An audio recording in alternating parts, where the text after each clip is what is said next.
Hello everyone. Today let's talk about how to install Hadoop on Windows. So this is going to be a very simplified approach as compared to the previous option which I had provided using Hortonworks Data Platform or HDP. Okay. So before moving on, please also make a note to check the links below for the full list of Hadoop books along with the reviews from other people. So let's get started.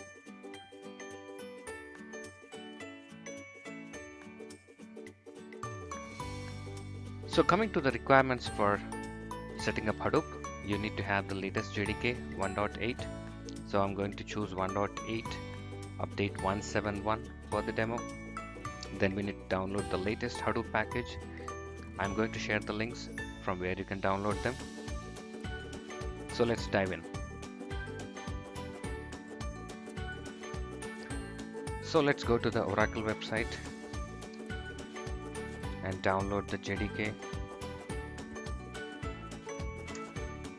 I have the URL here, as you can see.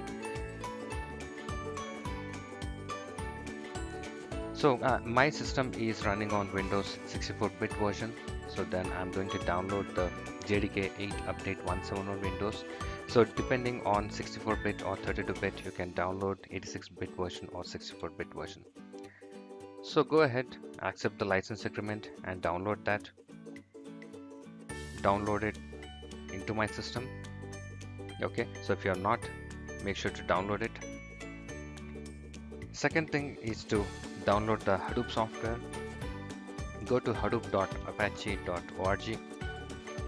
So this is where you can find the source and binaries for Hadoop. So here on the left menu, you can see there's a releases link. Go ahead and click on that. And as you can see, we have the various versions of Hadoop available. You can go ahead and pick up the latest one also, not a problem. Okay, but just make sure to download the binary package instead of the source package. Binary is something which is already pre-built, so you don't have to do work there. But if you download the source, you have to make sure to compile all of those, which is going to take a lot of time. So for this demonstration, I've already downloaded 2.7.6 binary package. So go ahead and download that as well. Okay, so as you can see here, we already downloaded it. So let's go ahead and start the installation of one by one. So first one is let's install JDK package.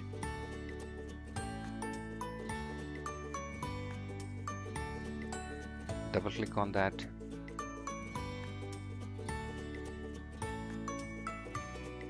So as you can see here, the installer window has popped up. Hit next. So first thing is I'm not going to install that into the default location, which is program files Java JDK. I'm going to put that into C Java JDK. So let's go ahead and change that location.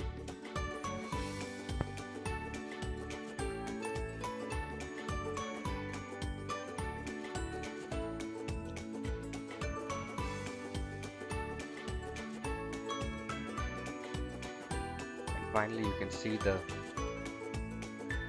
JRE installation as well, so make sure to change that.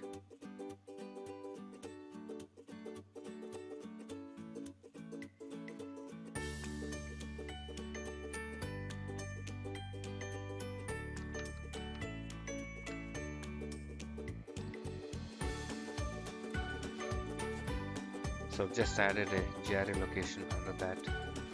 Hit next.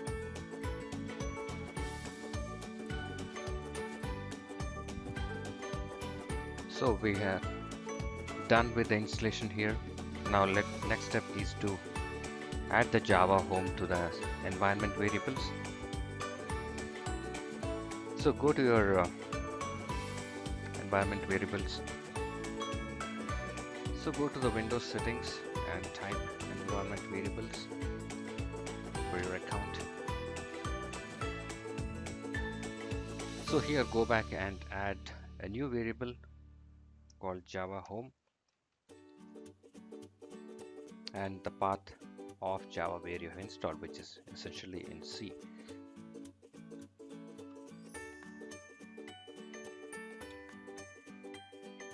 Okay, so also go back and add the Java bin to the path variable.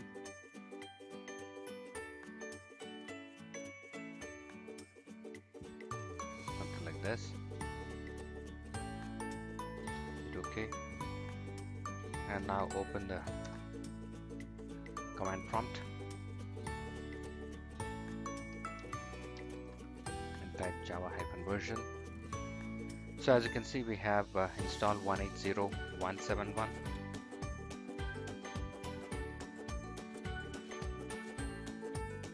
Okay, so the next step is to install Hadoop.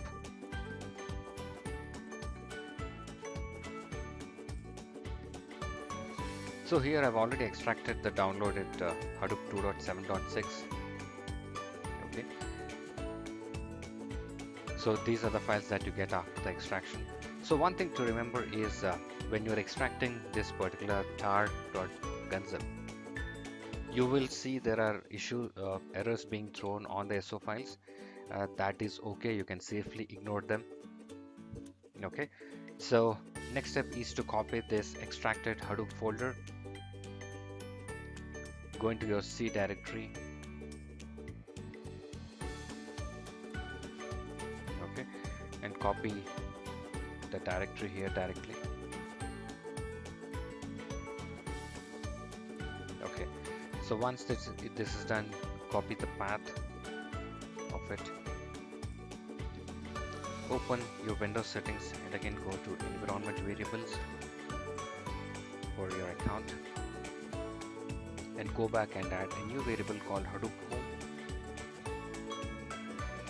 and the variable value is the location of Hadoop /bin.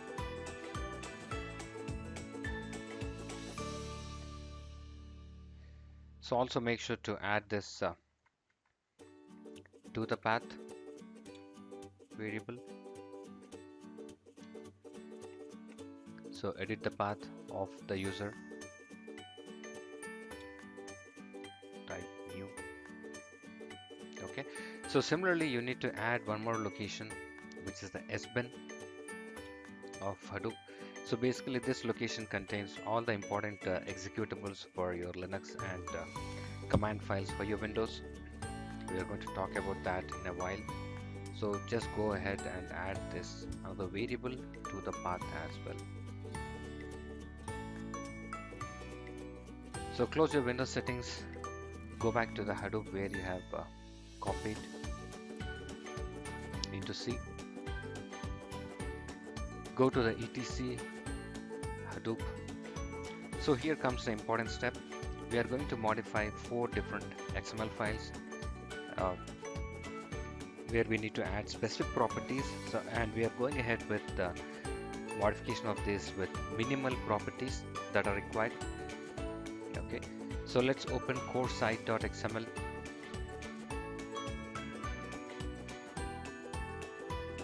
So go to the configuration section, add a property,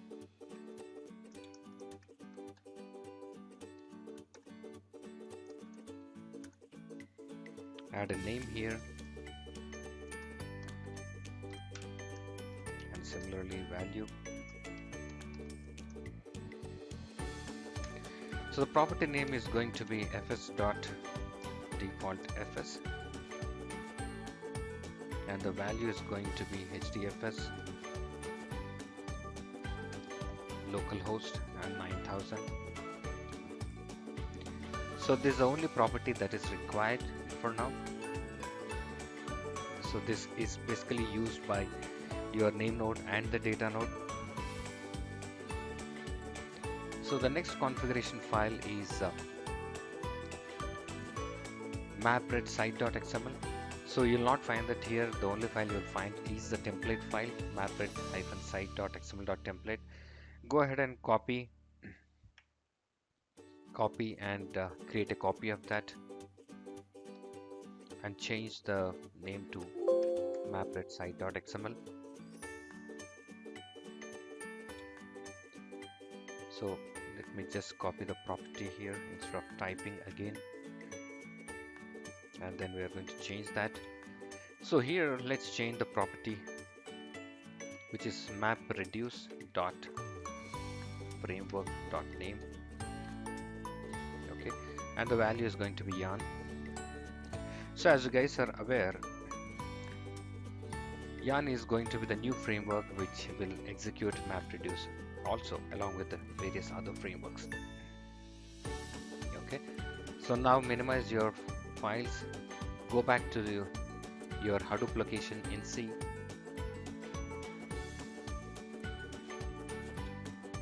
So under C Hadoop, go ahead and create a data directory. Go into the data directory and create two locations, one for data node and the other for the name node. So this particular name node location, the data directory, will be used by the name node to store the edit logs and the FS image, and similarly any files that we push into the data node, the blocks will be stored in this particular data node location. So copy this location, go back to etc Hadoop. Let's open hdfs site.xml.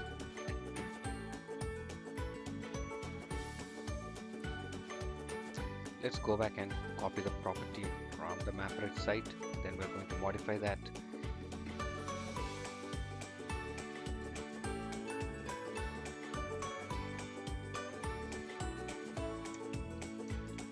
So we are going to modify three properties here.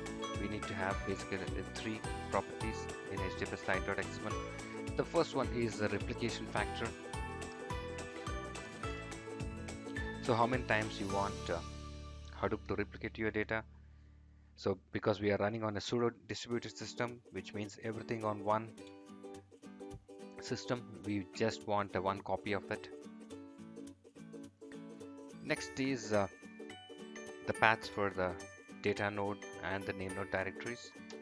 dfs.namenode.name.directory.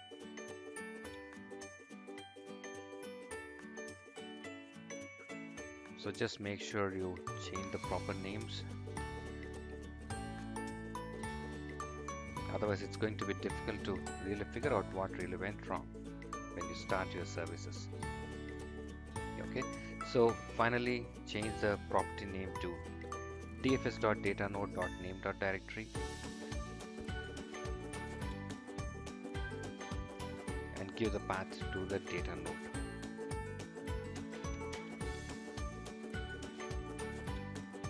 So we are done with the third file modification as well. Now let's go back to the other file, which is yarn-site.xml. So let's copy the property.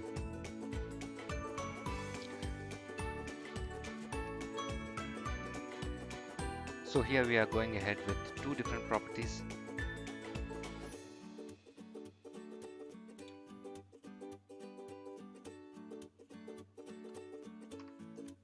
yarn.node-manager.auxiliary services. Note the hyphen here, and we are going to specify MapReduce underscore shuffle.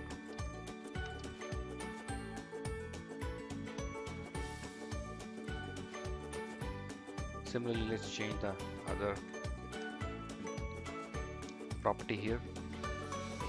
So yarn.node-manager.aux services.mapreduce.shuffle.class. So which means we need to specify the actual MapReduce class which can be used for shuffling data. So this is a package which is already there in the Apache codebase. org.apache.hadoop.mapred.shuffle handler. Okay, so just go back and see if you have all the right properties with the default values. So core set.xml with just one property pointing to your local host HDFS location. Similarly, MapRed, the framework name, which is Yarn, HDFS site, replication factor, the data directory. So here I made a mistake. Instead of name, it should be data. So DFS namenode.name.directory pointing to the name node data location. Data node.data.directory pointing to the data node. And finally our yarn.xml. Okay, so far so good. And finally, let's open the Hadoop env.command, where we are going to specify our Java path name.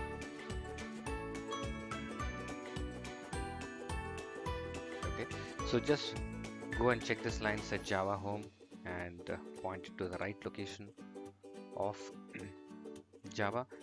So one more tip here is, if you're not installed JDK in C Java location, and if you install it under C :program files, you have to put the entire variable in double quotes because it's going to break because of the space. Okay, so make sure to save it. So we are done with all the changes, the installation of Hadoop and the installation of Java as well. Now the final thing is to go back to your Hadoop bin, which is copied into C. So as you can see here, the bin location does not have many executable files here. So what I've done is I've created some files here and also figured out the other missing files which are required in this bin location. So just copy all of those, go back to your C Hadoop location into the bin and replace everything. So I know you guys don't have this, so if you require these files, please feel free to ping me on my channel. I'll be glad to share those. Okay, so we are done with all the basic setup. Now let's go back to our command line. So first step is to execute the format option of Hadoop. HDFS name node format.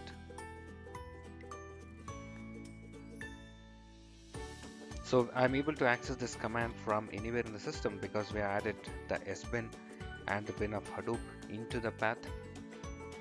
Okay, so as you can see here, the data node and the name node data locations are cleared off or formatted.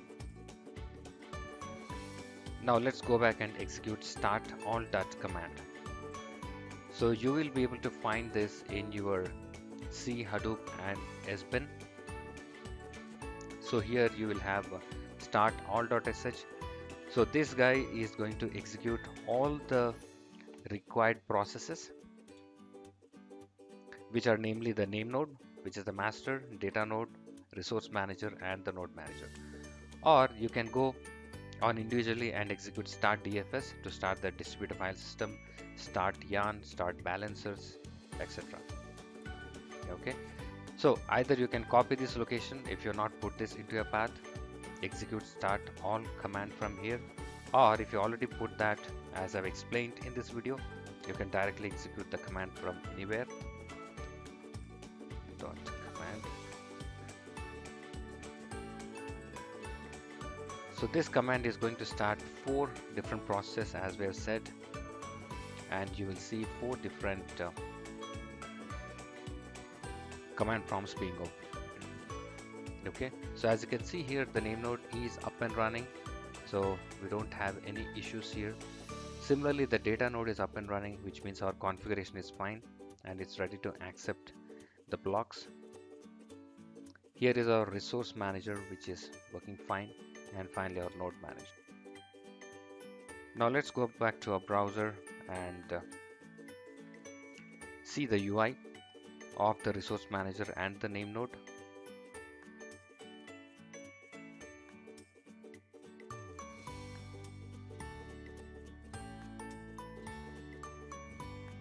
So resource manager will always be there on 8088 port, and as you can see here, this is the UI where all the MapReduce programs that are executed in the system will be visible. Let's go to our name node UI, which should be there on the localhost 50070.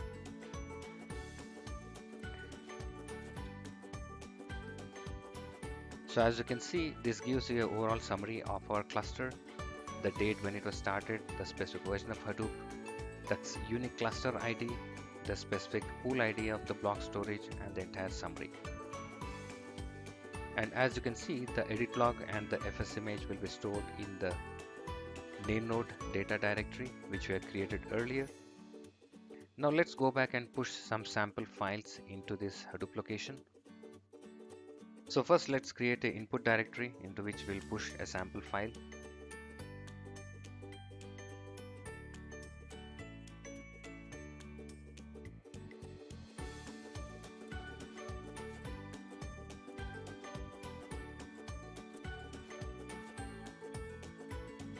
So I already have a sample file here, input file, where I have random numbers, unique numbers. I'm going to push this file.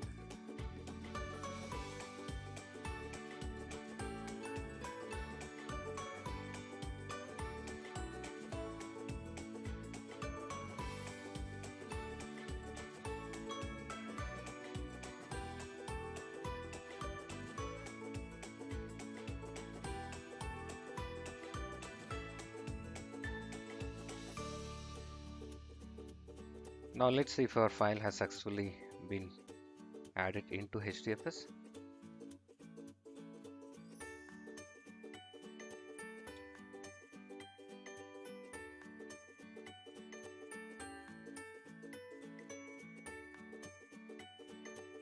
So we can also do a cat on this file and see what's the data lying there.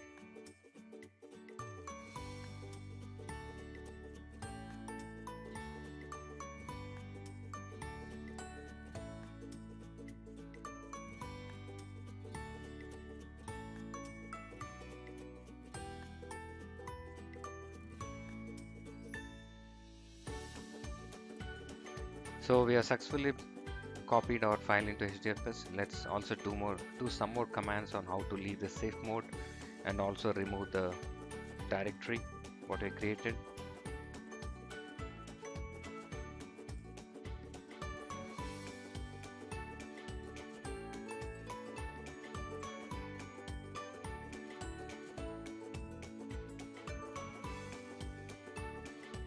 So here we have switched off the safe mode. Now let's remove the file what you put into the input directory and then delete the directory from HDFS.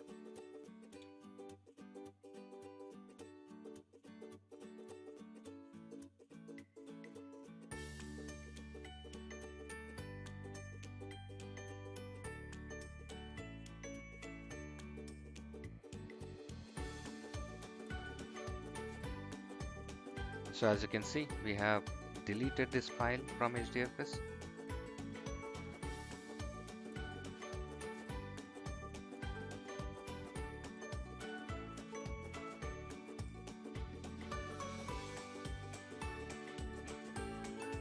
So that's it for today, folks. I hope you had enjoyed this video and a simplified process of installing Hadoop on Windows. So if you want to follow along with me so please make sure to subscribe to my channel. Thank you.